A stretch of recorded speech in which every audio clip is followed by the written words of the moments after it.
সুপ্রিয় দর্শক শ্রোতা, আসসালামু আলাইকুম। দেশ ও প্রবাস যে যেখান থেকে ভিডিওটি দেখছেন সকলকে জানাচ্ছি আন্তরিক প্রীতি ও শুভেচ্ছা।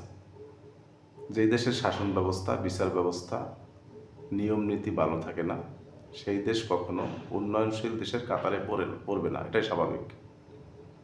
আজকে এমন একটি ঘটনা ঘটেছে যেটা আসলে শরীর শিউরে ওঠার মতো। আওয়ামী লীগের ৩ জন দোসরকে আজকে জামিনে বের করা হয়েছে। একজন হচ্ছেন হাসানুল হক ইনু, আরেকজন হচ্ছেন রাশেদ খান মিলন, আরেকজন হচ্ছে বিচারপতি মানিক ওরফে কালা মানিক। এই ৩ জন এমন কিছু অপরাধ করেছেন যাদেরকে সেই অপরাধের সূত্র ধরে যাবজ্জীবন কারাদণ্ড দেওয়া যেত অথবা ফাঁসির কাস্টে ঝোলানো যেত। দেখেন, ৫ই আগস্ট শেখ হাসিনা পালিয়ে যাওয়ার পরে কেয়ারটেকার গভর্নমেন্টের যখন সময়কাল চলছিল তখন কিন্তু তারা ৩ জনই অ্যারেস্ট হয়েছেন। এই ১৮ মাস ইউনূস সাহেব ক্ষমতায় ছিলেন, তখন কিন্তু তারা জামিনের কথা চিন্তাও করতে পারেননি। যখন বিএনপি সরকার ক্ষমতায় আসলেন তখন কিন্তু তারা বিভিন্ন মাধ্যমে তদবির করে, যেহেতু তারা একসময় বড় বড় পর্যায়ে ছিলেন, প্রচুর অসৎ টাকা তাদের আছে, সেই টাকার খেলা দেখিয়ে তারা কিন্তু জামিনে বের হয়েছেন।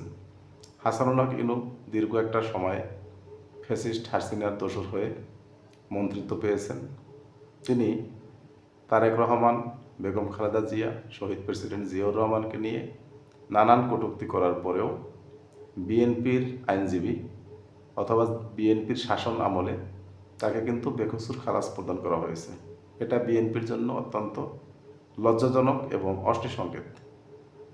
তদ্রূপ এই যে রাশেদ খান মেনন একই পথের প্রতীক, আওয়ামী লীগের দোসর, এবং জুলাইয়ের গণহত্যার পিছনে যাদের অসামান্য অবদান তার মধ্যে একজন হচ্ছেন রাশেদ খান মেনন। তিনিও বিভিন্ন সময়ে আমরা সংসদে দেখেছি তারেক রহমান, বেগম জিয়া এবং শহীদ প্রেসিডেন্ট জিয়াউর রহমানকে নিয়ে নানান কটূক্তি করেছেন এবং তাকে স্বাধীনতার ঘোষক থেকে রাজাকার আখ্যা দিয়েছেন। আবার আরেকজন হচ্ছেন কালা মানিক, যাকে আমরা প্রধান বিচারপতি হিসেবে একসময় পেয়েছি। তিনি এতটা দাম্ভিকতার ভিতরে ছিলেন, তিনি বাংলাদেশের কোনো মানুষকে তোয়াক্কা করতেন না। সেই লোক ৫ই আগস্টের পরে যখন ভারত পালিয়ে যেতে চেয়েছেন, তখন সীমান্তবর্তী এলাকায় তিনি পুলিশের হাতে আটক হন। পরবর্তীতে তাকে জেল হাজতে প্রেরণ করা হয়েছিল এবং তার বিরুদ্ধে দুদক সহকারে যতগুলি মামলা রুজু করা হয়েছে তার প্রত্যেকটায় যদি সাজার ব্যবস্থা করা হতো তাহলে তার মিনিমাম ১ থেকে ১৫০ বছর জেল হতো, অথবা তিনি বিভিন্ন খুন এবং গুমের সাথে যে পরিকল্পনা করেছেন তাতে তার নিশ্চিত ফাঁসি হওয়ার কথা। সেই লোক বিএনপি ক্ষমতায় আসলো মাত্র ১ মাস, সেই ১ মাসের মাথায় তদবির করে কিন্তু বেরিয়ে গেছেন। এখন ব্যাপার হচ্ছে যে এইরকম যদি আওয়ামী লীগের দোসররা পর্যায়ক্রমে বেরিয়ে যেতে থাকে তাহলে কি হবে? একটা সময় বিএনপির উপর কিন্তু প্রভাব পড়বে। কারণ আওয়ামী লীগ অনেক চালাক একটি দল এবং গুন্ডা বাহিনী আছে তাদের তাদের যেই মস্তিষ্ক পুরোটাই কিন্তু শয়তানি বুদ্ধিতে ভরা।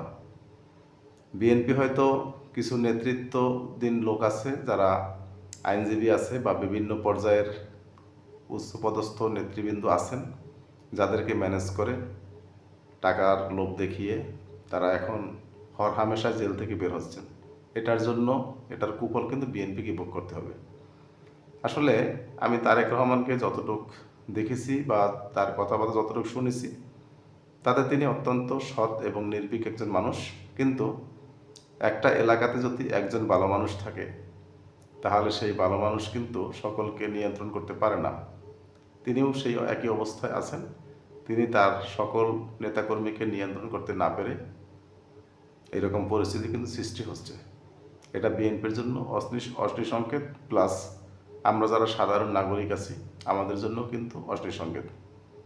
তাই বিএনপির যারা নেতৃবৃন্দ আছেন তাদের উদ্দেশ্যে আমি একটা কথাই বলবো, আপনারা সামান্য কিছু টাকার লোভে এই রকমের দেশদ্রোহী, কালপিট, গাদ্দারকে যদি আপনারা মুক্তি দিয়ে দেন অথবা তাদের জন্য আপনারা যদি ওকালতি করেন, তাহলে এর পরিণাম খুবই ভয়ঙ্কর হবে।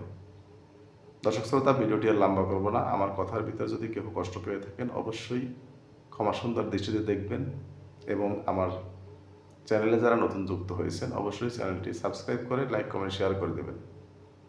যারা ফেসবুক থেকে ভিডিওটি দেখছেন ফেসবুকের পেজটিকে ফলো করে দেবেন। ধন্যবাদ সকলকে। আসসালামু আলাইকুম রহমতুল্লাহ।